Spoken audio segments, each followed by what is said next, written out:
Bueno, buenos días a todos y todas.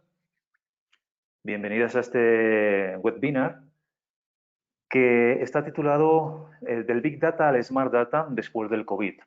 Como saben, y si han seguido otros webinars, la temática del COVID-19, el post-COVID-19, está en la agenda, tanto mediática, pública, como también política, y nosotros, en este webinar trataremos un tema en torno a lo que son las empresas con propósito. Por tanto, esta temática está también en la agenda empresarial de las organizaciones productivas de un determinado territorio, de un determinado país, ¿no? Y aquí vamos a ver una serie de elementos importantes en torno a cuál es la utilidad del Smart Data en nuevas empresas que están ya colocándose desde hace una serie de años en vamos a llamarla, en un escenario muy importante y relevante para la sostenibilidad, para una economía con justicia social y económica, y van a requerir de nuevas tecnologías, como es la producción misma del Big Data y la utilidad del Smart Data. Bien, bueno, voy a iniciar, vamos a tener unos 25 minutos de presentación para luego dar pie a una serie de conversaciones en torno a las preguntas que ustedes tengan. Bueno, primero me presento, soy profesor de la Universidad de La Salle, mi nombre es César Sánchez Álvarez, doctor en Economía Social por la Universidad de Valencia, y aquí voy a concentrar un poco, digamos, la atención para definir qué es la economía social. Será parte también del webinar, pero quiero plantearles que la economía social es también un paradigma interpretativo de la realidad socioeconómica, cultural y ambiental. Aparte de eso, claramente tiene unas formas organizativas, empresariales, muy específicas, ¿no? Y que las trataremos en el webinar en torno al concepto de empresa con propósito, empresa social, emprendimientos sociales que generan unas empresas con propósito.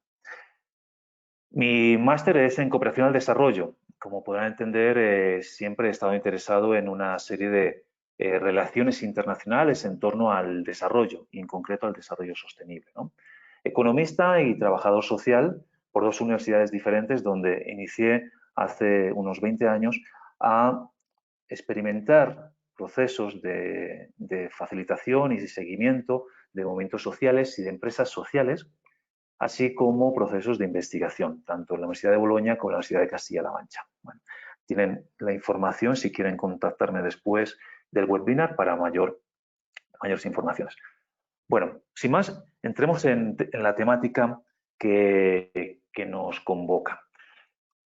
Es importante definir e interpretar el COVID, que el COVID-19 nos ha puesto en la obligación, y lo pongo de esta forma, ¿no?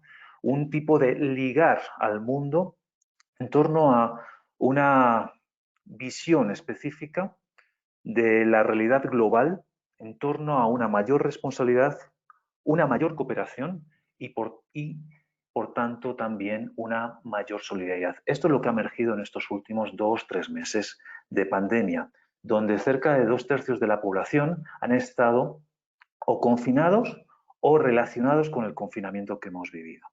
Por tanto, estamos viendo emerger un nuevo momento en el mundo, en las relaciones socioeconómicas, ambientales y culturales, que nos va a plantear la centralidad de la crisis. Una crisis ambiental, una crisis civilizatoria que recoge una crisis sanitaria, crisis ambiental, crisis económica y ciertos elementos que nos obligan, como planteo ahí, a mirar el mundo con mayor responsabilidad. Sobre todo en una crisis ambiental, una crisis sanitaria y ambiental que está relacionada fundamentalmente, como veremos, en torno a unas problemáticas y unas brechas que se han ido identificando. Claro, todo esto lo tenemos que contextualizar y esto es lo que les quiero plantear, ¿no? ¿De dónde venimos?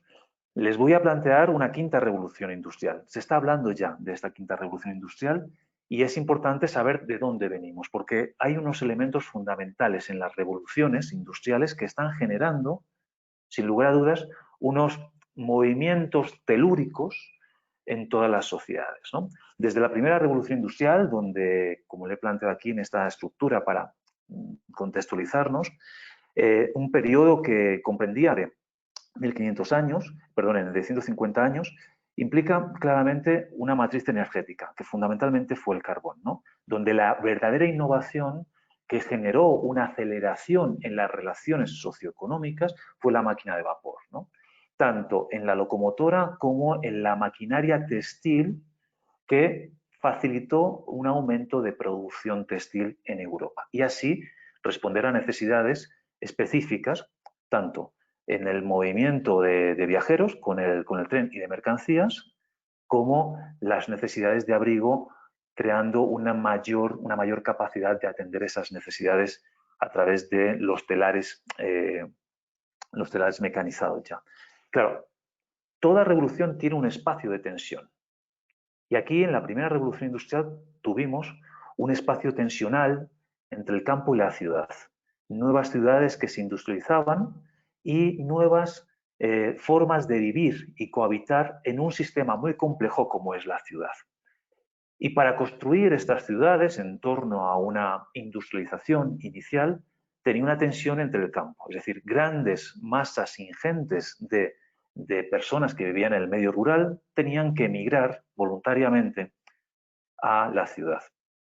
Claro, todo esto implicó tensiones, por ejemplo, que vimos con los movimientos ludistas, que en Inglaterra, fundamentalmente, y luego se extendieron al continente, destruían las máquinas los telares de vapor, porque fundamentalmente esa tecnología disminuía la demanda laboral por parte de las empresas. Y estas revoluciones, como vemos, tienen también sus pandemias. En el caso específico, la primera revolución industrial tuvo el cólera, la viruela, la gripe rusa, que claramente disminuyó cuantitativamente el número de personas en unos territorios definidos, ¿no? En este caso, en Europa. Como ven, todas las revoluciones tienen unas componentes. Yo las he querido clasificar de esta forma para contextualizar sobre todo estas últimas que estamos viviendo, la cuarta y la eminente quinta revolución industrial. Y voy a pasar directamente por tiempo a la cuarta y la quinta. Una cuarta revolución industrial que, como todos ustedes ya conocen y han oído bastante, está basada fundamentalmente en una serie de elementos en torno a la utilización y el desarrollo de Internet y la hiperconexión, generando un Internet de las cosas.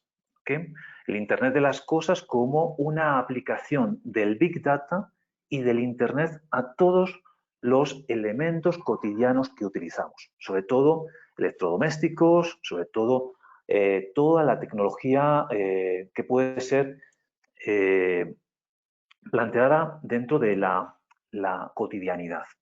Y ahí hay un espacio importante que se ha visto desde el inicio del siglo XXI, que ha sido una tensión entre el espacio físico y virtual, ¿no? Plataformas online, juegos online, que han generado fundamentalmente nuevas relaciones virtuales. Incluso, si se acuerdan, en el 2004-2005, cierto tipo ya de plataformas de juego que tenían un tipo de avatares creados específicamente por los usuarios, estoy refiriendo a los Sims, al juego de los Sims en el 2004-2005, generó claramente un movimiento importante que repercutió en incluso el sistema judicial, donde las personas compraban y siguen todavía, porque es un elemento, es un juego que está todavía actualizado, siguen y plantean comprar claramente bienes dentro del juego. Y llega al caso que claramente personas que se separaban dentro del juego y en la vida real llevaban a la causa a una sede judicial para saber de quién era la casa que habían comprado en el juego, ¿no? Todo este tipo de retos y desafíos que nos plantea los espacios virtuales y la relación virtual en entornos virtuales como son las plataformas, han sido muy interesantes y han acelerado, ¿no? Ahora vemos claramente que por temas de comunicación, vemos que tanto Twitter, TikTok y otras tantas aplicaciones generan una serie de contenidos y unas relaciones específicas, así como todos los juegos online, ¿no? Claro, ese espacio virtual está rivalizando con un espacio físico de relación, ¿okay? Y, sin lugar a dudas, aquí hay un elemento fundamental en esta cuarta revolución industrial, que es la que estamos viviendo en este momento, que la matriz energética tiene una combinación de tanto energías renovables que se han ido posicionando en estos últimos 10 años como energías no renovables. El carbón, la electricidad debido al gas, al petróleo, toda esta quema de energías no renovables tiene una matriz energética y tiene unos intereses políticos y económicos, claramente. En este momento estamos viviendo una combinación de energías renovables, ¿ok?, y energías no renovables. Pongo energía alternativa en la tercera revolución industrial porque la nuclear y la hidroeléctrica han sido consideradas energías alternativas, sobre todo ante energías no renovables, como el carbón, el gas y el petróleo. Pero en este momento estamos ante una combinación específica de energías donde las energías renovables están tomando mayor parte en el asunto, ¿no? Y están generando una respuesta a necesidades energéticas mucho mayor de lo que se había pensado, sobre todo en sectores como pueden ser el automotriz, donde hay ya una política clara de electrificación de toda la planta automotriz, la planta de automóviles que pueden tener dos grandes continentes y dos grandes espacios de territorios como es Estados Unidos y Europa, ¿no? Claro, esos son intereses específicos en torno a una matriz energética. Y aquí ya entramos en la que estamos tal vez iniciando como quinta revolución industrial, ¿no? Donde los pioneros, los países, territorios pioneros, es fundamentalmente China e India. Estamos hablando de casi 2.600 millones de personas. Por tanto, en esta dimensión de un tercio de la población mundial, esto hace que todas las dimensiones, todas las relaciones, todo aquello que provenga del continente asiático, en particular modo de China y de India, va a tener un impacto global. Y aquí es donde la gran innovación tiene que ver con el uso de toda una serie de elementos específicos en torno al Big Data, Smart Data, el Internet de las cosas. Y la capacidad, no sé si habrán escuchado la ley de Moore, que ya en 1960 se identificó que los chips estaban duplicando por 2 cada año su capacidad y su velocidad, su capacidad de elaborar datos. Entonces, estamos hablando de un proceso que nos lleva a la singularidad tecnológica, que explicaré después. Entonces, la gran innovación de la revolución o el elemento fundamental de la quinta revolución industrial que estamos ya a portas es claramente identificar cómo la robótica, las máquinas, la inteligencia artificial supera a la inteligencia humana, haciendo que no sea concebida por la inteligencia humana cierto tipo de procesos que serán elementos relacionados con una inteligencia ya artificial, ¿no?, y que tendremos en nuestra cotidianidad de forma muy clara. Bueno, contextualizando esto, quiero plantearles que en estos procesos, en estos 200, 300 años, hemos pasado también de formas de entender las relaciones sociales.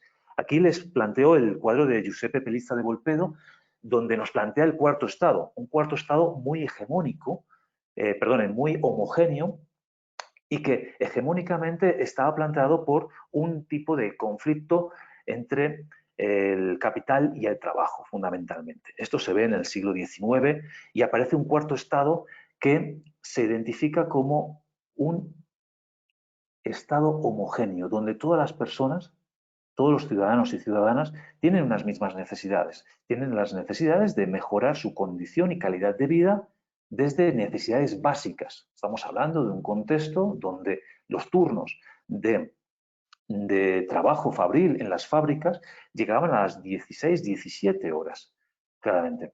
Entonces, ahí había una necesidad homogénea a la hora de crear claramente un tipo de eh, respuesta en torno a un Estado. Y este cuarto Estado, de manera homogénea, generó en Europa, estados de bienestar, estados sociales de derecho, facilitando claramente un tipo de mejora de las condiciones de vida de la población.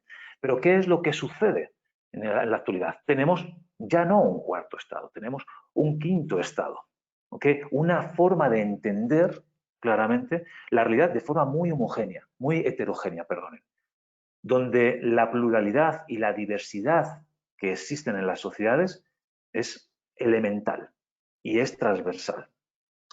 Hay un elemento que es fundamental, que es el mundo laboral. Aquí, como pueden ver, lo que atraviesa en estas dos iconografías que les planteo es fundamentalmente el mundo laboral y el mundo de los cuidados, la economía del cuidado, ¿no? Donde de una forma específica estamos ante sociedades que están envejeciendo, se están precarizando a través de una flexibilización de las relaciones laborales y las relaciones sociales, ¿no? Generando lo que plantearía Bauman, una sociedad líquida, una sociedad donde las relaciones laborales, sociales, familiares, entran en una dimensión más voluble y más líquida, ¿no? Y aquí, en este quinto estado que emerge, está generándose claramente a través del uso de unas tecnologías específicas. Y aquí es donde quiero contextualizar lo que es el Big Data como un elemento fundamental de esta cuarta y quinta revolución industrial. Por un lado, cada vez producimos más datos, hay un gran volumen de datos. Y asimismo, los dispositivos y las innovaciones en los dispositivos tecnológicos nos permiten tener una mayor velocidad en la transmisión. Lo que hace 30 años era impensable transmitir en este momento una conexión, un webinar a una infinidad de personas en cualquier país o en cualquier espacio que habitamos, es algo ya que podemos decir que es inaudito si lo planteábamos hace 30 años. En este momento estamos intercambiando una serie de datos, una serie de elementos que son fundamentales, ¿no? Por tanto, se nos crea una variedad, un aumento de la variedad. El Big Data está caracterizado por esa variedad del tipo y la naturaleza del dato. Todos estamos produciendo datos. Y todos los datos tienen diferentes tipologías que pueden ser utilizadas según los intereses de aquellos que quieran acceder a esos datos. Claro, estos datos así, lo que sucede y una característica que tiene el Big Data es que tiene una variabilidad en la consistencia, en su capacidad de ser consistentes, ser datos que se mantienen durante el tiempo.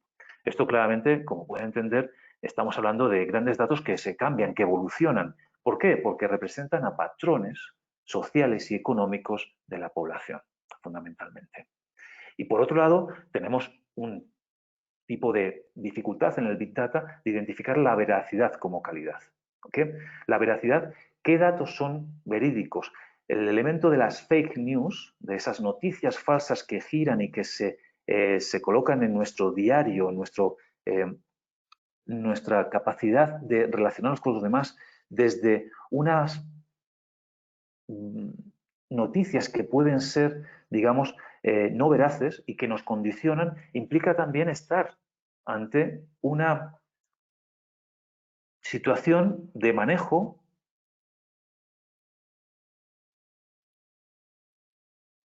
Estoy viendo que hay una pregunta que no se escucha. Acabo de ver ahora mismo ¿Tiene alguien alguna pregunta sobre el sonido? No sé si me están escuchando.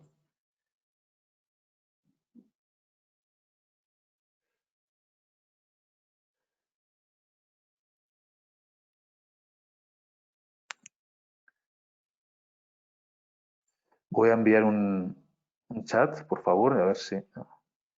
Eh, ok, gracias, Alessandra. Ok, porque acabo de ver un mensaje de otra persona, de Alejandro. Ok, gracias. Ya también se le escucha. Muchas gracias, Alejandro. Bueno, entonces, como estaba diciendo, el tema de la veracidad de los datos. Exponernos a una gran cantidad y un gran volumen de datos implica claramente diferenciar qué es falso, qué no es falso. Y esos son unos elementos críticos que tiene en este momento la sociedad, ¿no? Y que está condicionando fundamentalmente las relaciones y las decisiones específicas de cada persona.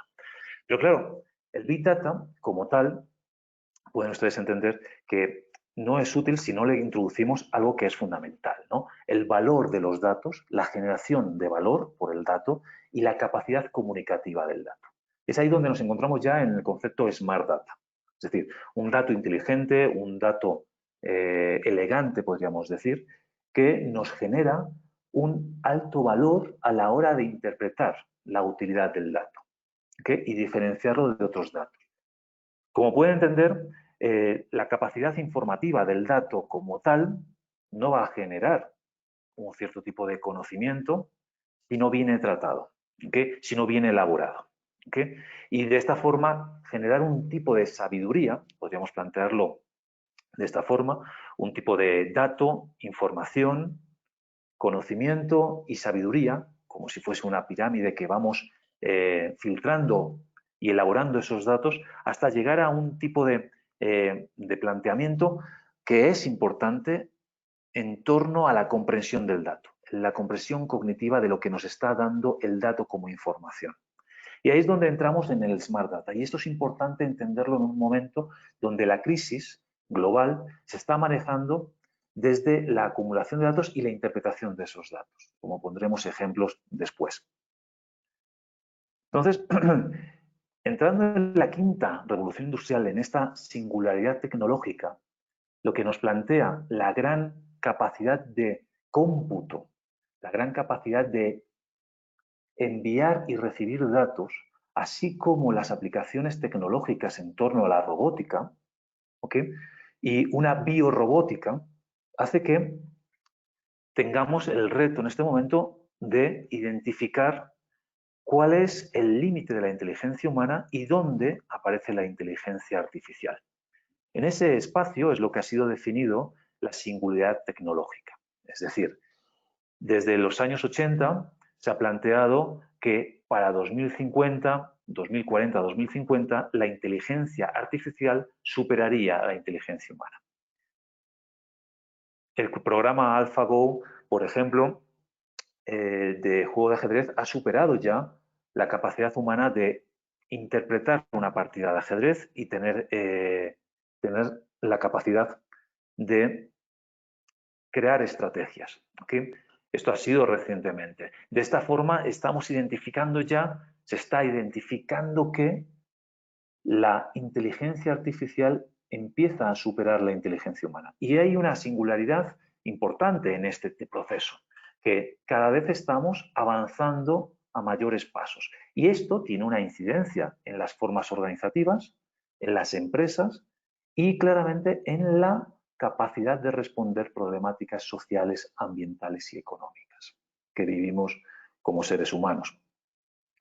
Aquí el concepto mismo de singularidad tecnológica nos abre una ventana al futuro donde las humanidades digitales tendrán que entender, ¿okay? O las ciencias humanas y sociales tendrán que entender cuál es la capacidad que se tiene de relacionar la información, la inteligencia artificial con las ciencias sociales. Es decir, las ciencias sociales entendidas como aquellas que se interrogan sobre el ser humano, pero tendrán que introducir claramente ese nuevo atributo en torno a la utilización de tecnología, ¿no? Si ven algunas series en los canales o por streaming, ya se están evidenciando cierto tipo de cuestiones, ¿no?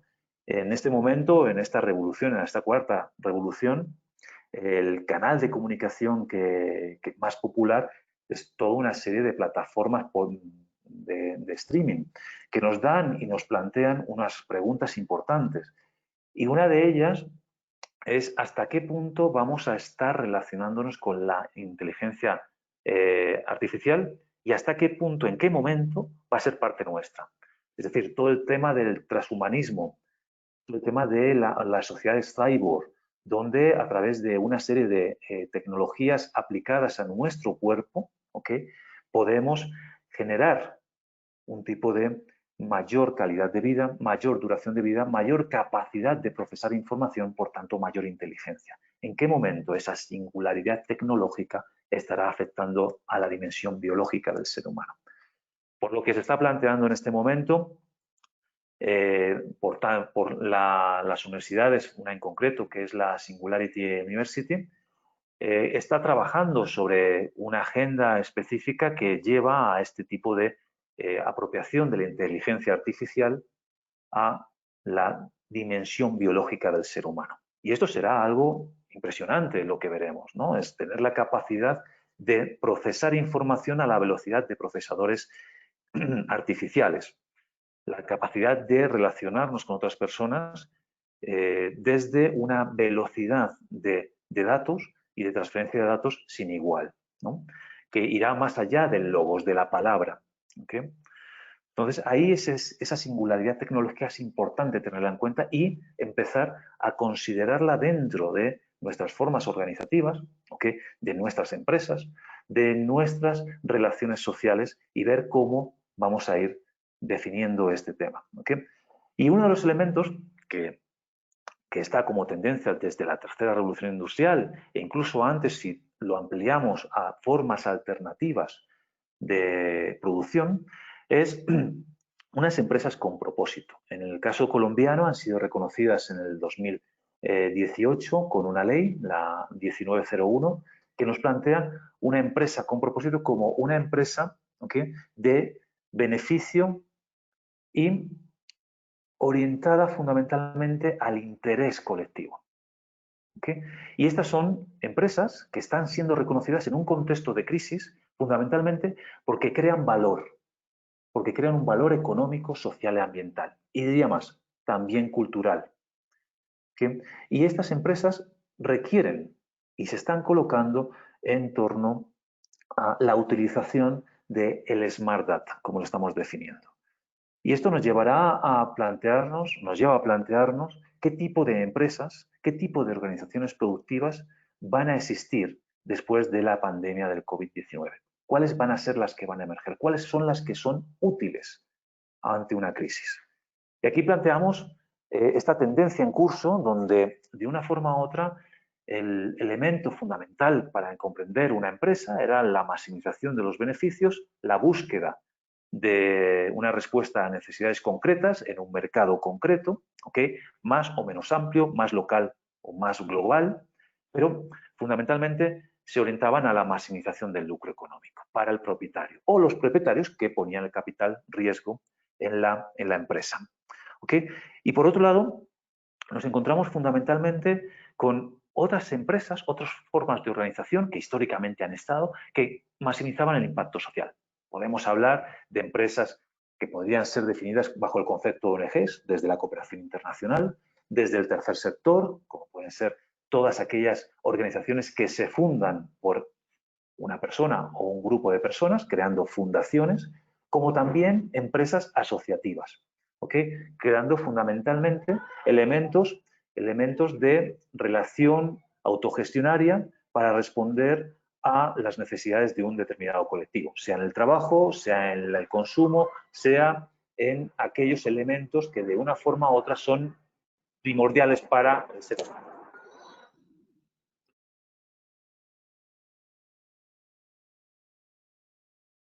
Entonces nos encontramos fundamentalmente con digamos, una tendencia que converge en torno a estas dos formas que han estado siempre separadas, ¿no? O eran empresas que maximizaban el lucro desde una lógica capitalista y que en cascada podríamos decir que creaban un bienestar colectivo, un bienestar en el país, un bienestar en la economía nacional. ¿Okay? Y en los últimos años, los últimos 30 años, a nivel global, ¿no? Dentro de unas dinámicas de globalización y globalizadoras.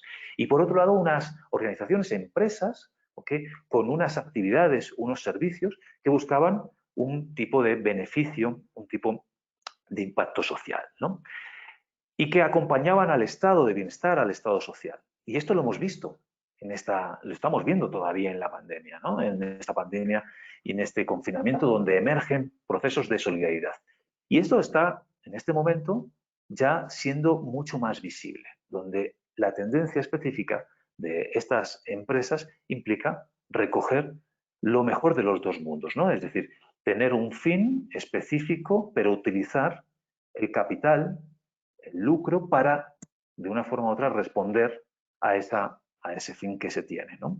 Y por tanto ahí entramos a definir cuál es el propósito, ya no solamente la misión y la visión de una empresa, sino el propósito.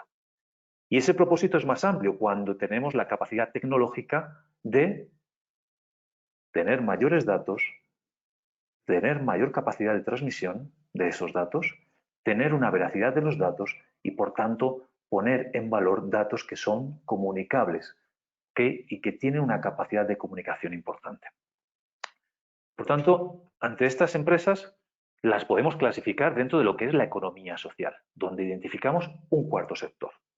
¿Okay? La economía social como una economía que pone al centro a las personas, donde los valores de reciprocidad, cooperación social, solidaridad, fraternidad y sororidad, así como autogestión por parte de los individuos y los sujetos que están dentro de esas organizaciones y en un determinado espacio, activan la democracia participativa.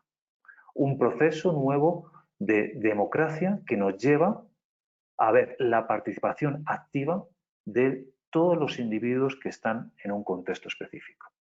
Claro, ustedes dirán, bueno, democracia tenemos en este momento, sí, pero es una democracia representativa bajo délega, donde nosotros durante un determinado tiempo, lapso de tiempo, 4 o 5 años, delegamos a una minoría, ¿okay?, política, ¿okay?, que haga la política.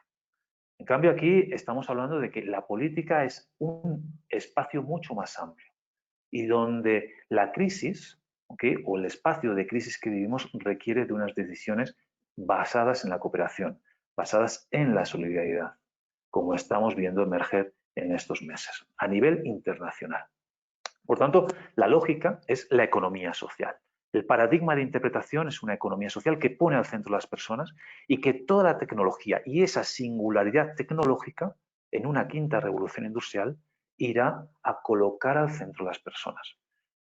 Por tanto, hay algo que es importante entender, que vivir es compartir, que vivir es compartir espacios, vivir es compartir tecnología, vivir es compartir recursos. Y esa es la definición que les quiero plantear para interpretar en este momento una serie de elementos, ¿okay?, que están emergiendo. Aquí les voy a poner unos ejemplos. Entramos ya en la última parte de ejemplos de aquello que está sucediendo y que ha venido sucediendo en torno a la cuarta revolución industrial, con empresas con propósito que para una futura quinta revolución industrial en la cual estamos entrando, pueden ser más que relevantes, pueden ser fundamentales y específicas para generar unas respuestas ante la crisis.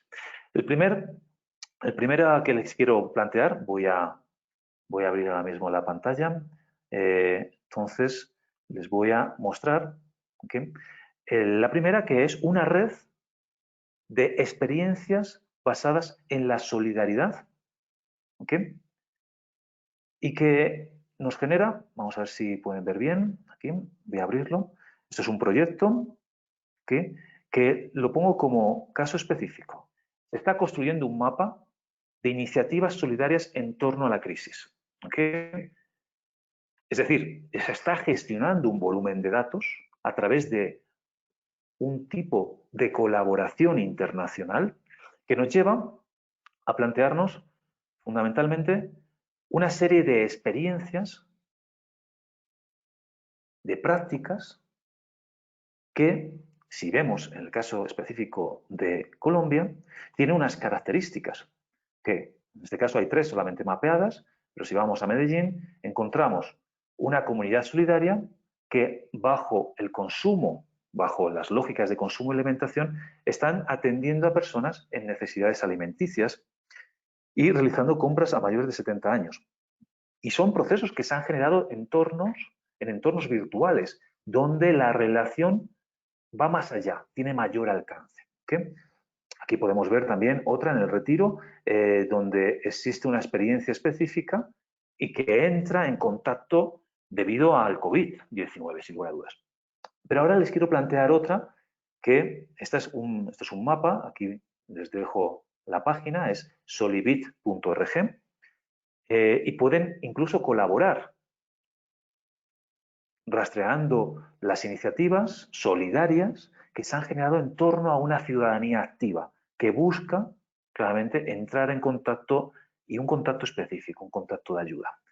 Voy a plantear otra experiencia, esta ya de España, de Sevilla, que se ha generado y es también, ¿no?, una plataforma virtual de colaboración, de gestión de información con datos muy concretos. En este caso, en torno al necesito apoyo, ofrezco apoyo. ¿Ok?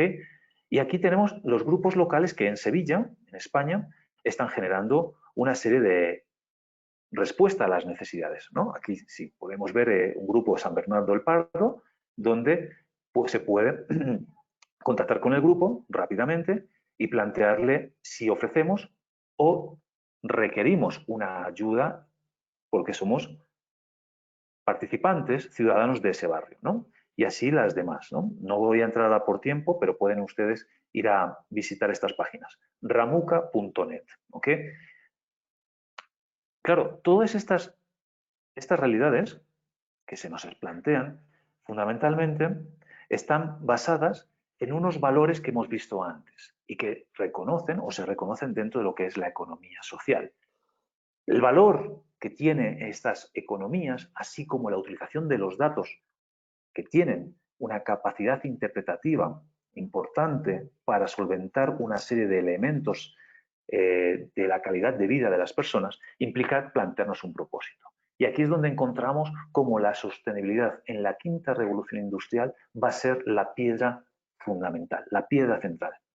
Si tenemos o no empresas y organizaciones que son sostenibles, si tenemos empresas que realizan y crean, construyen, innovan en torno a respuestas de sostenibilidad o para responder procesos que han caído o están ante una situación de insostenibilidad ambiental, económica, social. ¿Okay?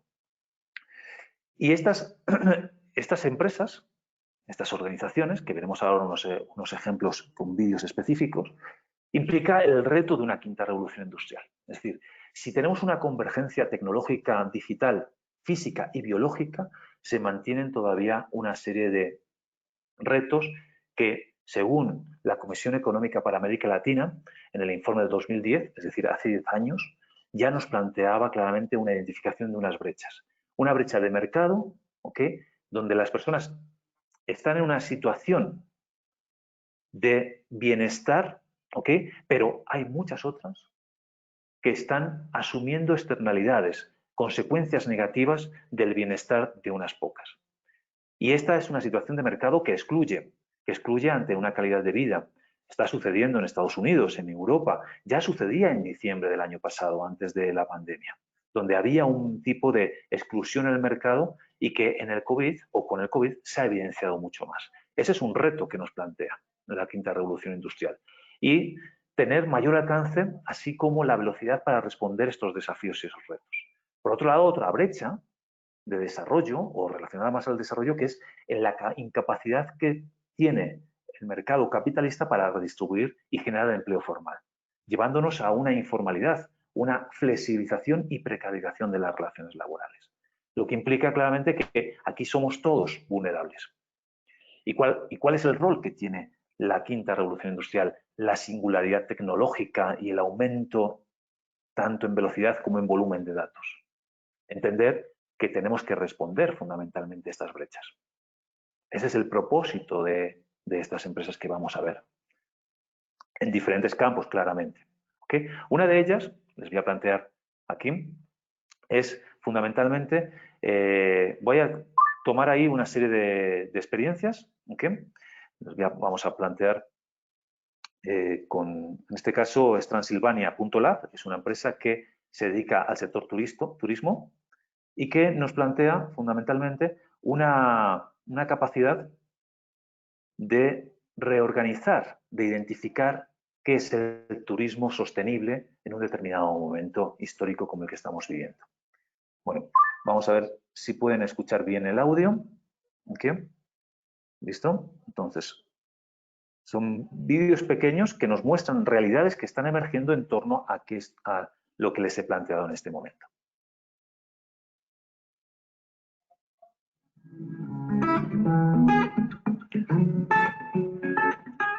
Soy José Nevado, soy socio director de Transilvania. Hola, soy Inma Turbao y soy socio directora de Transilvania también.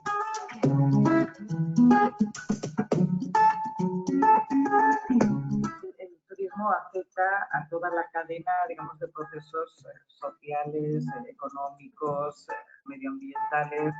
Uno de los objetivos, por lo general, que tiene el turismo es dar a conocer culturas, espacios, gastronomías, monumentos a lo largo del mundo. Entonces, uno de los grandes efectos que puede tener el mundo de la tecnología es hacer eso infinitamente más fácil. La gran oportunidad que tenemos hoy en día es intentar ordenar esa cantidad de datos que hasta el momento no era posible ordenar y hacérselos llegar a las personas en la forma adecuada para que realmente les interese. Y antes te basabas en los testimonios de muy poca gente. Hoy en día, otra de las grandes virtudes que tiene la tecnología y tiene este mundo digital es que podemos ampliar muchísimo ese grupo de opiniones. Hay errores, hay buenas prácticas, hay un montón de cosas que se pueden implementar en los lugares y mejorar la calidad, tanto del turismo que tiene como sobre todo la calidad de las comunidades y las vidas que son impactadas por el turismo. Bien, como pueden ver, esta es una experiencia que se recoge la identidad de las comunidades en torno a una actividad económica, como es el turismo. Bienvenidos a todas y todos al webinar Alianzas Público-Privadas, organizado por la Federación Iberoamericana. Ha entrado otro vídeo. Las experiencias que les voy a plantear ahora tienen que ver con estas dinámicas. Tienen que ver con una intencionalidad de la empresa para modificar, mejorar las condiciones de vida a través de una actividad económica, en este caso como el turismo. Veremos ahora una realidad que es, en el caso específico, financiera y que también se orienta a generar productos financieros de forma sostenible y de inclusión social. ¿Okay? Un momento.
Como ven, aquí en esta experiencia es interesante entender cómo las finanzas inclusivas también tienen una dimensión de relación con el mundo digital, con las tecnologías digitales. Es gracias a esta inclusión que están alcanzando población, clientes, los definimos así también, con un acceso al crédito al crédito y al ahorro que antes estaban excluidos de un sistema financiero. Y esto se está realizando gracias a nuevas aplicaciones, tanto de pagos online, que están, si podemos coger aquí también una experiencia también de Colombia, creada en Colombia, que genera claramente una facilidad de pagos a través del teléfono, a través de no solamente el smartphone, sino también el envío de mensajes de texto por teléfonos normales, no inteligentes. O sea, hay aplicaciones que se orientan fundamentalmente desde un propósito a tener una mayor inclusión social, a no dejar a nadie atrás, que es uno de los elementos, lo planteamos así, de los objetivos de desarrollo sostenible en la Agenda 2030, que nadie se quede atrás. Y esto es un elemento de la revolución industrial, una revolución tecnológica industrial que va a generar nuevas industrias. Industria del turismo orientada a generar mejor calidad de vida en las comunidades gracias a un manejo de lo que definimos claramente un Big Data y un Smart Data. Por otro lado, también el empoderamiento. Les pongo esta última experiencia, que es Pretalab, donde la tecnología, en este caso, sirve para empoderar a mujeres indígenas y afrodescendientes.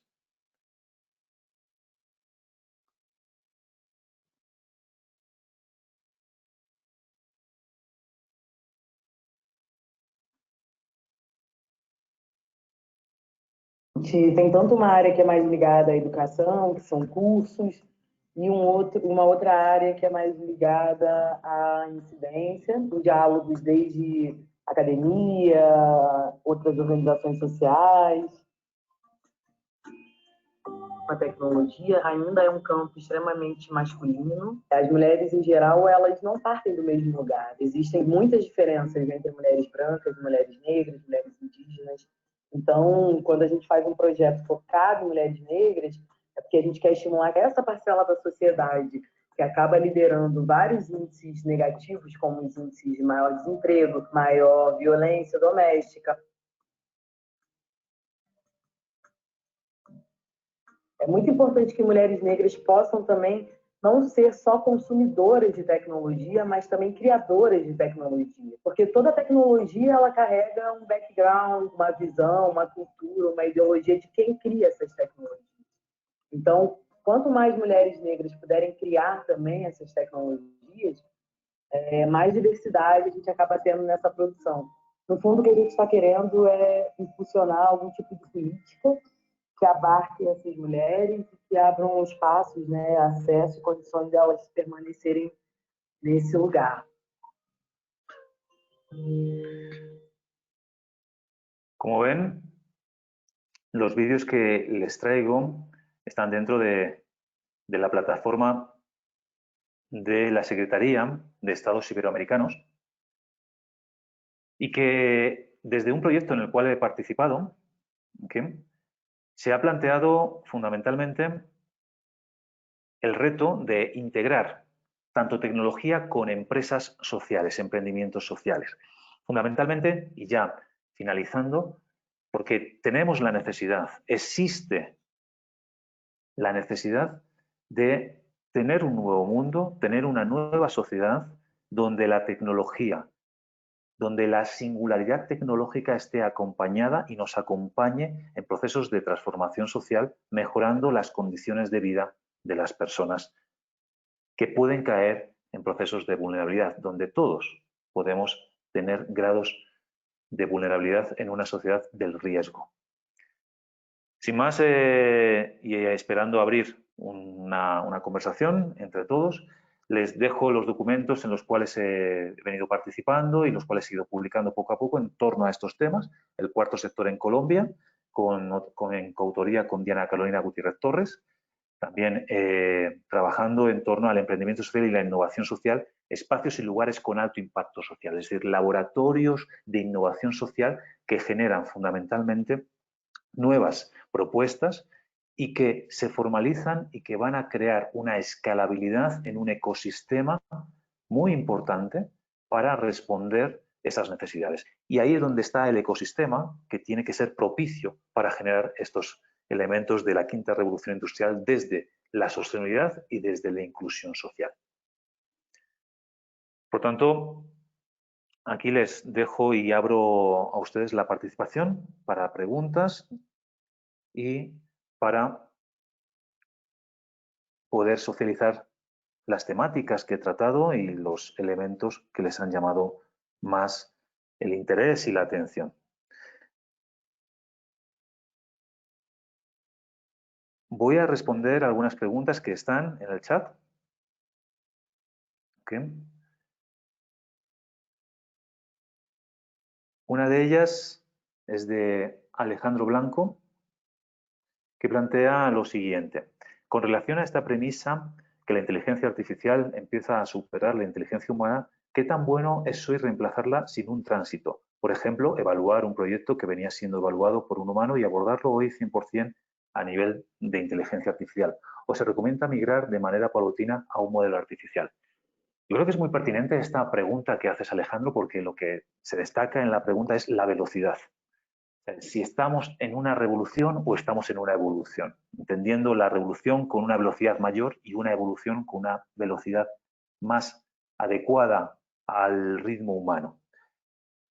En el caso que pones de la evaluación de proyectos, por ejemplo, creo que desde la producción misma de más información, como pueden ser los bancos de proyectos, será cada vez más fácil adecuar, homogeneizar y armonizar a la condición de calidad del ente que solicita el proyecto claramente, o en el caso específico, si lo planteamos en la economía financiera, en la capacidad que van a tener los bancos de elaborar inmediatamente informes de sostenibilidad financiera, así como de los indicadores específicos. No solamente el TIN, el TAE, sino aquellos indicadores que puedan ser más concretos y que puedan especificar ya no solo el impacto financiero, sino el impacto social. Creo que eso va a ser una integración importantísima, que se está realizando, porque la lectura de proyectos específicos desde parámetros financieros únicamente deja mucho que desear si no tenemos una sostenibilidad. Por tanto, índices de sostenibilidad van a estar integrados y para eso necesitamos claramente una tecnología que elabore todo ese dato y que nos comunique. Claro, sin lugar a dudas, quien interpreta va a ser el ser humano. Quien va a tomar la decisión va a ser el ser humano. El rey de la tercera revolución industrial puede ser el algoritmo, sin lugar a dudas, pero es que el algoritmo es diseñado, es parametrizado por un ser humano. Llegará un momento que, dependiendo de qué parámetros, podremos crear otros parámetros de manera automática, pero todo eso estará basado en decisiones específicas. Esto sin lugar a dudas. Decisiones que van a tener que ver con la ética y la moral y decisiones que van a ser complejas. La tecnología estará. Tendremos tecnología para dar respuesta, pero ¿cuál es la pregunta? ¿Quién hace la pregunta? ¿Cómo nos hacemos preguntas? Y esto es un elemento importante para las ciencias sociales, si lo planteamos así. Ciencias sociales y humanas. Por eso lo planteaba como humanidades digitales. Tener profesionales competentes y capaces de hacerse preguntas para encontrar las respuestas a través de la tecnología digital en una simbiosis de singularidad tecnológica donde la velocidad para responder esas preguntas va a ser rapidísima.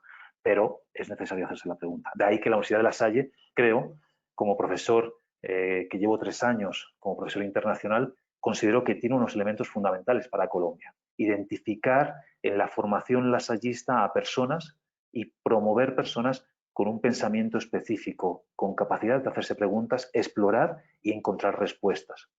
Ahí es donde va a estar la genuidad, la originalidad del mundo en una quinta revolución industrial. La tecnología la tenemos, pero ¿para qué la queremos utilizar? ¿Qué queremos responder? Eso van a ser ya preguntas mayores que requieren profesionales íntegros que estén en una sintonía específica con el mundo. Entonces, no veo que haya ninguna otra pregunta. Entonces, si les parece, si no tienen preguntas, estamos llegando a las 12 menos 5.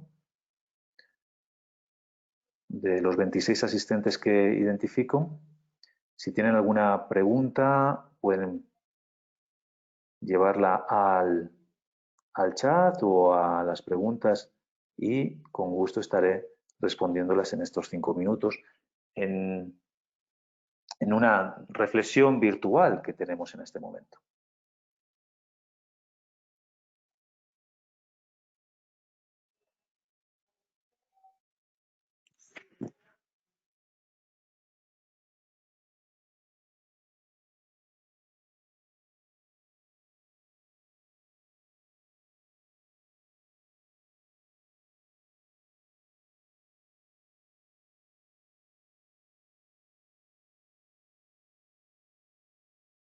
Veo que Martín Leonardo tiene una otra pregunta, que es la siguiente. ¿Cómo algún tipo de plataforma que se pueda aplicar para una óptica dentro de esa nueva economía? Si entiendo bien la pregunta, te refieres a plataformas virtuales para una óptica. Óptica como una empresa de optometría, supongo. Creo que hay un elemento que hay que explorar en cierto tipo de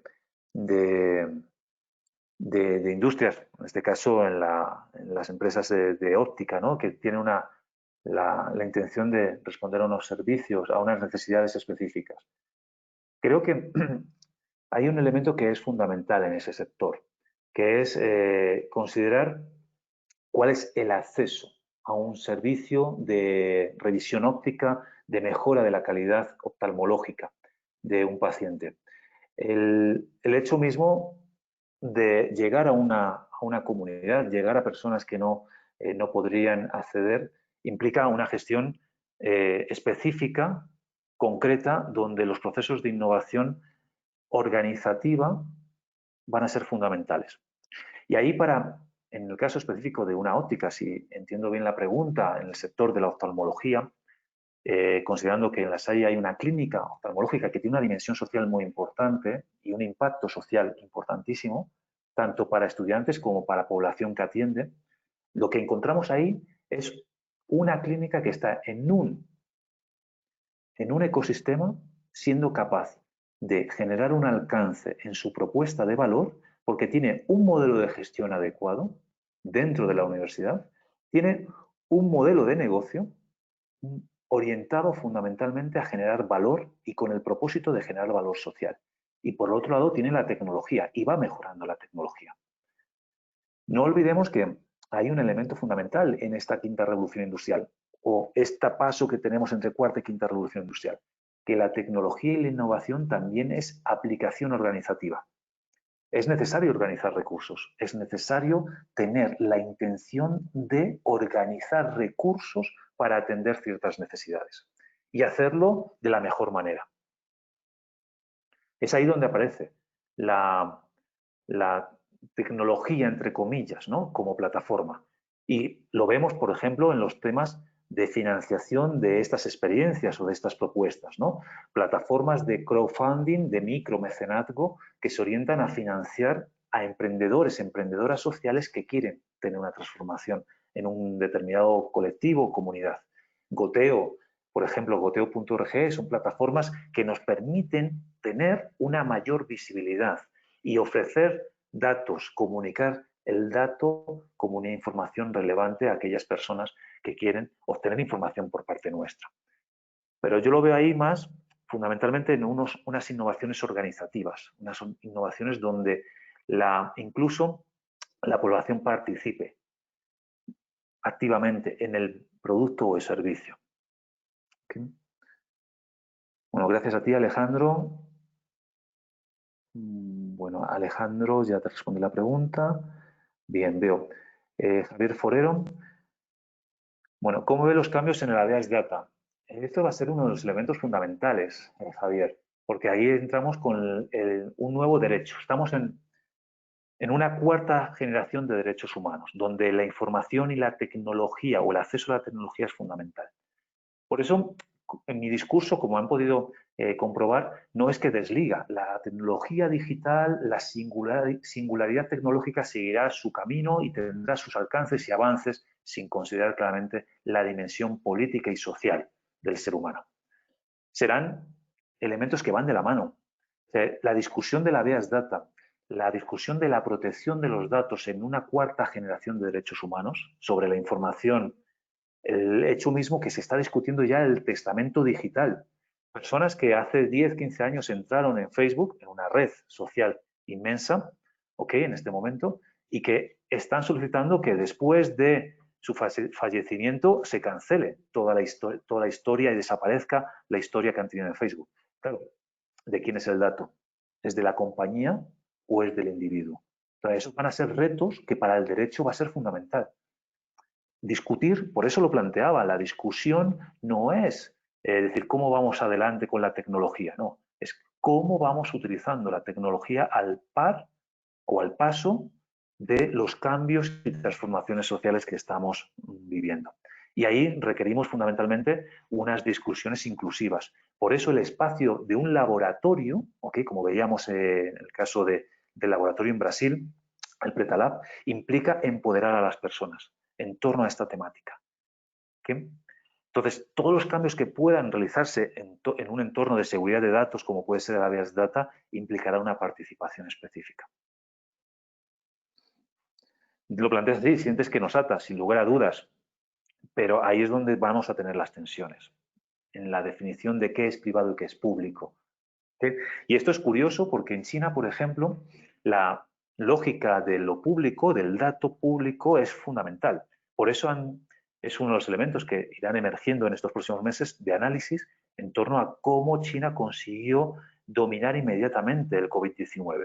Fundamentalmente porque todo el mundo en Wuhan se sometió desde el celular a la intervención del Estado en sus datos para mejorar la calidad de la salud en el contexto de la ciudad de Wuhan, ciudad que tiene 10 millones de habitantes. ¿Okay?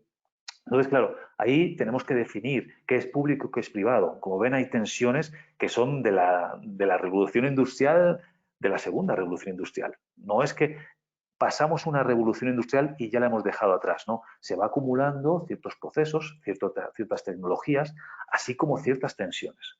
Y eso necesitamos profesionales que se interroguen. Es decir, ¿cómo yo me planteo desde la Habeas Data, que es la pregunta que ha planteado Javier en este momento y que es un campo tensional, cómo desde la seguridad del dato puedo gerenciar, gestionar un modelo empresarial que sea escalable, que tenga un alcance importante? Bueno, Martín, otra pregunta. Ok, no, ya ha respondido. Ok. Así sobre la óptica, experiencias específicas. Conozco y he tenido cierto tipo de experiencias directas con lo que son ópticas, clínicas oftalmológicas que generan procesos, digamos, de responsabilidad social y que están experimentando en entornos para generar un mayor alcance. Pero esto, como siempre, esto ya requiere un expertise importante en esta parte. Alessandra Nova plantea la siguiente pregunta.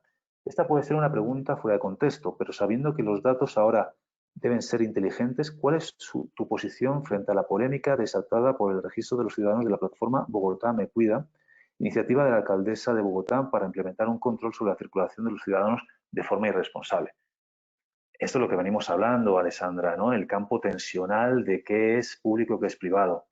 La propuesta que se ha tenido para solventar desde China, desde Wuhan en concreto, la pandemia ha sido una intervención del Estado en la vida privada que está gerenciada, gestionada por una smartphone y tener ahí a través de una serie de elementos tecnológicos la capacidad de ir recluyendo a las personas y confinando a aquellas personas que podían estar en riesgo. Claro, la plataforma Bogotá Me Cuida implica también esa. Eso no es una pregunta que se hace China solamente o que se hacían los ciudadanos en Wuhan y ciudadanas en Wuhan. Lo vamos a hacer todos. Y esto, imagínense, yo, al igual que tú, Alessandra, yo tengo este momento mis inquietudes, pero es que esas son preguntas que nos tenemos que hacer y tenemos que ver los pros y los contras. Y tenemos que discutirlo, tenemos que tener profesionales y docentes e investigadores, como es mi caso, científicos sociales, que incentiven la discusión y nos planteemos fundamentalmente este tipo de preguntas y alcanzar unas respuestas de manera consensuada. Wilson Torres plantea la siguiente pregunta. La Universidad de La Salle tiene actualmente proyectos enfocados al Smart Data. En caso afirmativo, ¿cuáles han sido los resultados de estos proyectos? Un proyecto que tiene la Universidad de La Salle es el laboratorio FinTrade, ¿okay? Que está formando fundamentalmente a estudiantes para tener todo el tema de análisis de datos, de data análisis, basado en unas estructuras orientadas al business, ¿no? A una serie de negocios que requieren fundamentalmente la utilización e interpretación de datos, haciéndolos útiles, ¿no? Lo que hablamos y lo que definimos como Smart Data. En concreto, pues claramente la Universidad de La Salle es una universidad y como universidad es un gran laboratorio, un gran espacio de pruebas de nuevas tecnologías, tanto en la formación como en la creación de proyectos en este tema, ¿no? El laboratorio Fintrade es uno de ellos, es cómo interpretar, cómo manejar una serie de datos, en este caso financieros, que van de una forma u otra integrándose en la vida cotidiana de ya profesionales o futuros profesionales. Bueno, veo si hay más preguntas. No, creo que he respondido a todas sus preguntas. No sé si hay alguien que tiene alguna pregunta más.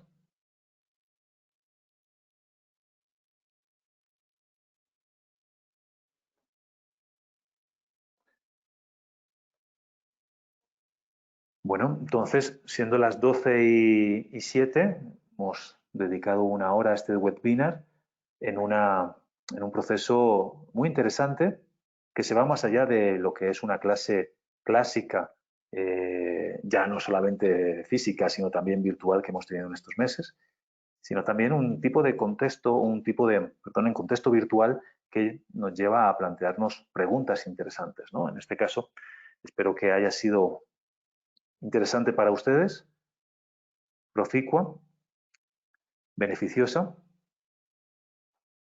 Creo que sí, Juan. Sí que estará disponible para la descarga. Espero que en el repositorio que crea la universidad de